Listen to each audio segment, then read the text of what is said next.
Shahrimizning elitli ko'chalarida joylashgan premium klassdagi xonadonlarimizni 1 kvadrat metr korobka bahosi o'rtacha $500 atrofida. Men sizlarga $600 dan tayyor ta'mirdan chiqqan neoklassik uslubida remont bo'lgan 3 xonali xonadonimizni video obzorini qilib ko'rsataman.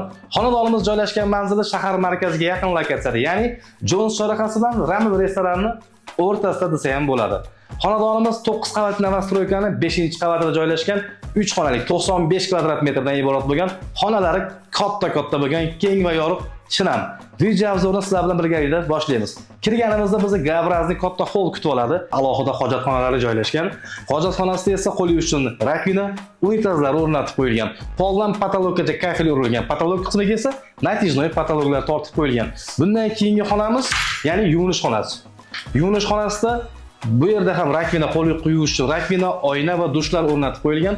Patologiyaga natijnoy patolog tortilgan, ozgina urinib qolganligi sababli uy egalari tomonidan yangisi zakaz qilingan, xudo xohlasa 1-2 kunda o'rnatib ketishadi. Uyimiz to'liq ta'mirdan chiqqan, ozmoz kamchiliklari bor, uy egalari qilib berishadi albatta. Eshiklarni, nalichlarni ham o'rnatib qo'yishadi, xudo xohlasa sizlar sotib olgunlaricha. Undan keyingi xonamiz oshxona. Oshxonamiz juda ham keng va yorug'. Bunaqa oshxona bizni o'zbek ayollariga juda ham yoqadi. Biz buni yaxshi bilamiz. Oshxonamizga ta'rif beradigan bo'lsak, devor qismlariga atachenta tortilgan, tepalariga natijnoy patolog qilingan. Chap tarafimizda kuxonning mebel uchun joy tashlab ketilgan, o'rta qismiga, ya'ni fartuq qismiga kafelar urib qo'yilgan. Kuxonning mebelimizni dizayni tayyor sotib olgan odamga taqdim qilinadi. Oshxonamiz yana bitta plyus tomoni, o'zini alohida balkoni bor. Toza havodan eshikni ochib qo'yib bemalol foydalanishingiz mumkin. Duv konturli kotyorlari ham o'rnatib qo'yilgan. Bu uyni isitish tizimiga juda foydali. Bundan keyingi xonamiz mehmonxona, ya'ni zal. Zal ham juda ham keng, shinam, 4 burchak, devorlariga atachenta tortilgan, ikkita bira ham o'rnatib qo'yilgan ekan, как dekor sifatida. Chap tarafimizga TV zona, tepada chiroyli lyustra. Bundan keyingi xonasi o'rtada, ya'ni yosh bolalar uchun mo'ljallangan detskiy xonamiz. Bu xonaga devorlariga aboylar, ya'ni high-tech stiliga yaqinroq aboylardan foydalanilgan, tepasiga natijnoy tortilgan, lyustralarni ham bir noodatiysdan qo'yib qo'yishibdi.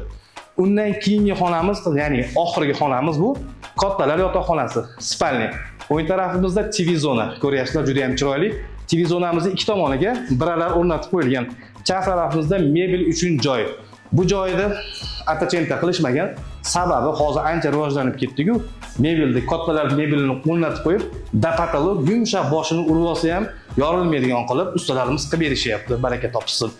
Spalnimiz yana bitta plyus tomoni, bitta balkoni bor. Bitta olib chiqib ko'rsatib berasiz balkonni. Balkondan chiqqaningizda birinchi bo'lib toza havo.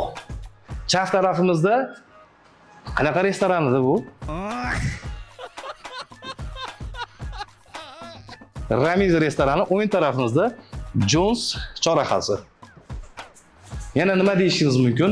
Xonadonimizda uy egalari radiatorlar chiroyli qilib o'rnatib berishadi. Mayda-chuyda kamchiliklari bor, shularni qilib berishadi. Xonadonimiz bahosi uy egalari tomonidan $57,000 deb baholandi.